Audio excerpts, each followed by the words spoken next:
True Crime Chronicles episode, The Last Customer. On a rainy Thursday night in 2017, when most of Harborview was asleep, the fluorescent lights of Ridgeway Gas and Go flickered like they were struggling to stay alive.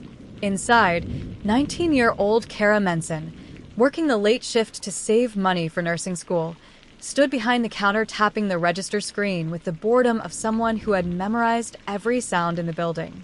She wasn't supposed to be alone that night. Her coworker, Jaden, called in sick. Her manager said it would be just a slow night.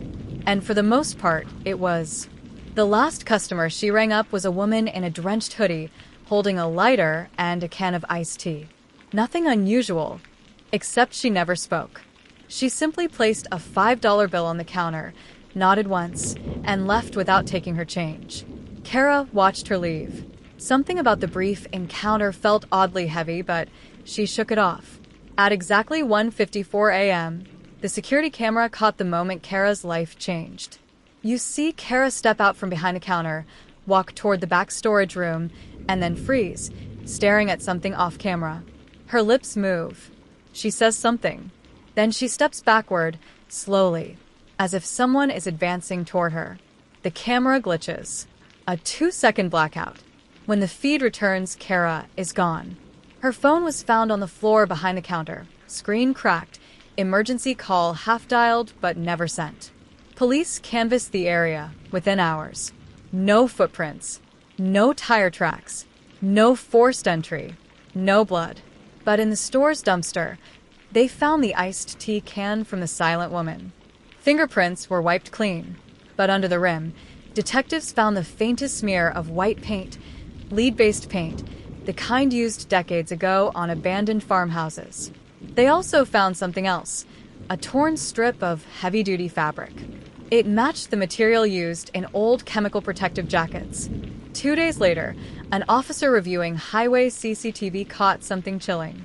At 2:09 a.m., a white utility van drove past a toll camera. No plates, no company logo.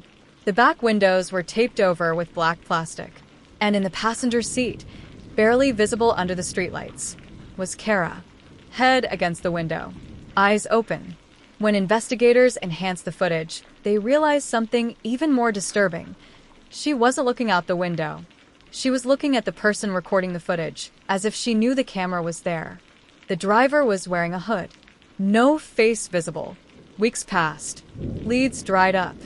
Harborview whispered theories. Human trafficking, a serial abductor, a disgruntled customer, but nothing concrete surfaced.